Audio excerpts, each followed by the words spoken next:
Welcome to Daytime Auto. I just want to start off. Anything goes wrong during this show, I take no personal responsibility, okay? Because things are off the rails in the control room already, and the show hadn't even started. I'm really excited today, as I am for each and every show, but my first guest isn't just here for one segment. She'll be joining us for two segments. Food specialist and cookbook author Charmaine Broughton joining us. Charmaine, welcome. Great to have you here. Thank You're you looking so much. festive. Tis the emerald green season. It is. Yes. It is. And we've got two segments with you today. What are we going to focus on in this first segment? So the first segment, we are doing homemade holiday gifts from the kitchen. I love the idea. Yes, and I'm going to give you a little bit of a backstory. Okay. So when my kids were young, we didn't have a lot of extra money, and they played sports and obviously went to school. So come the holidays, we had to buy for coaches and teachers and so on. Right.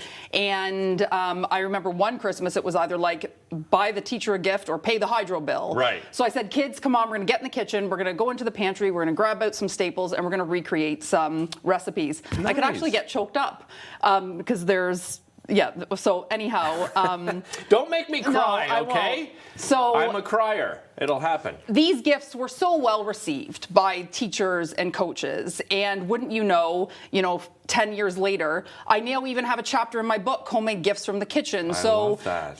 There's something to be said for a homemade gift from the heart. So there's nothing, if you don't have a lot of extra money because, things are tight this year, don't be afraid to grab, that's what the holidays are about. Get in the kitchen, grab some pantry staples, and recreate some of these amazing gifts from the kitchen. What a great way to start this, because you're right. I think a lot of focus, and I think it's changed over the last couple of years, but a lot of the focus is on the material things. And have I bought enough gift for the kids? And did I get enough for, so-and-so?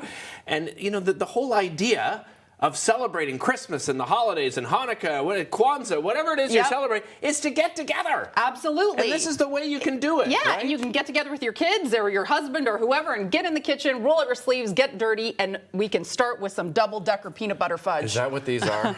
Because, I know. I'm in love. And let me tell you, even if you are terrible in the kitchen, I guarantee that you'll be able to recreate all of these recipes. Okay. So both of these recipes you can find at peanutbureau.ca. So peanuts and peanut butter are a huge pantry staple in my home and in many Canadian homes. Yeah, of course. So with this recipe, basically you're just going to heat up some sweetened condensed milk and some chocolate, and you're going to pour the first layer into an 8 by 8 inch square baking pan, chill it, then you do the second layer. So it's just a matter of melting ingredients, okay?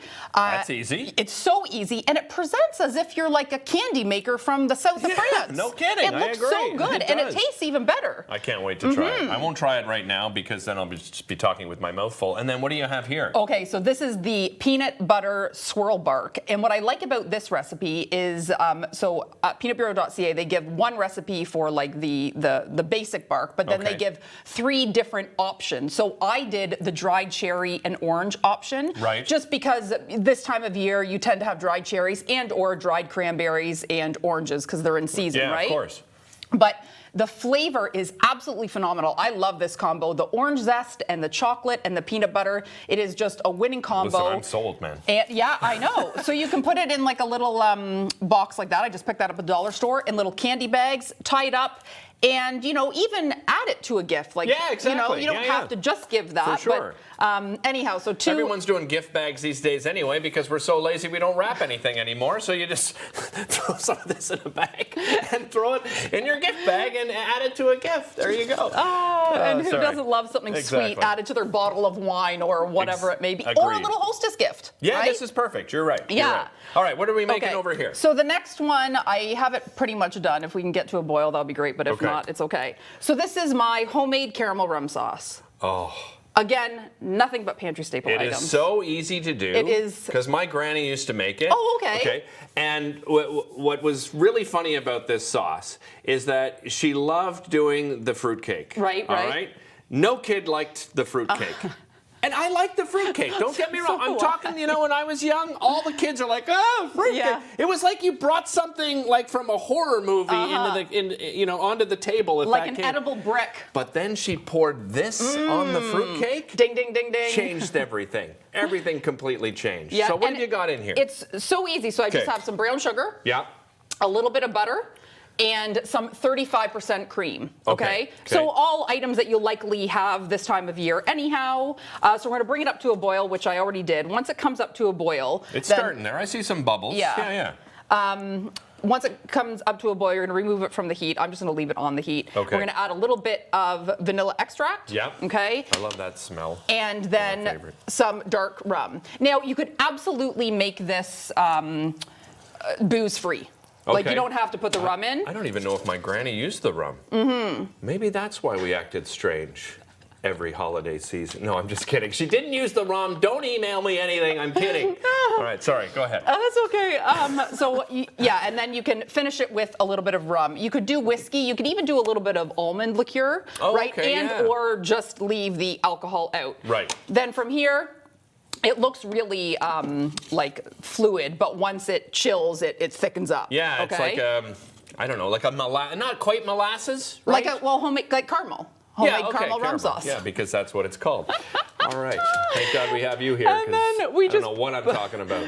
Pour it into a jar. Yeah. I'm not going to put the lid on yet, just because it is quite hot. You put the lid on. What I like to do is I like to take like little cocktail napkins, and then I put it on like this, tie it, and then with some string. Oh, cute. Oops, it's all falling apart, but you get the drift. I get the idea. What's that little ribbon on there? Yeah. And all of the recipes and tips and everything are up on my website, charmainebroughton.com. Do we have time for another one? Yeah.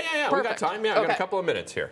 So this one I love. It is so easy. And it looks like sugar in a jar. Okay, I'm not gonna.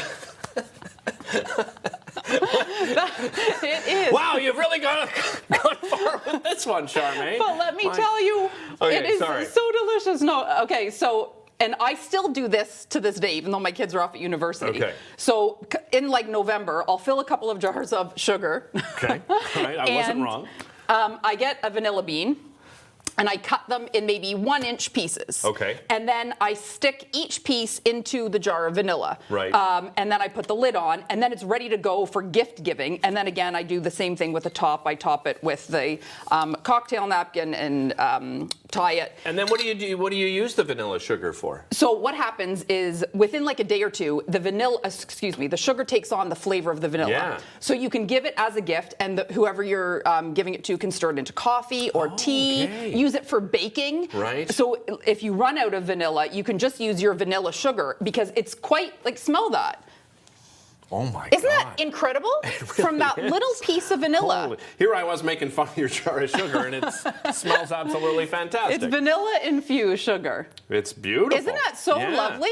What can we put it on quickly? No, I'm just kidding. A spoon. It's just a spoonful of sugar makes the medicine go. Okay. Who knew? Didn't know we'd bring back in the sun. Hey, let's talk about delicious and doable. It's available where all bookstores are sold. Where all books are sold. Well, in Ottawa, it's available at Chef's Paradise. Exclusive there? Yes, exclusive to Chef's Paradise, yeah. All right. And I have a whole chapter of gifts from the kitchen. So give a gift, get your kids into the kitchen, roll up your sleeves, get messy, and give a gift from the heart and the pantry. I love it. You're coming back for another segment later on. What are we going to be doing then? Easy, cheesy, holiday appetizers. Easy, cheesy holiday appetizers. Say that 5 times fast during the break. Make it a little challenge for you and your friends and family as you watch the show. We'll be back with more Daytime right after this. Don't go anywhere.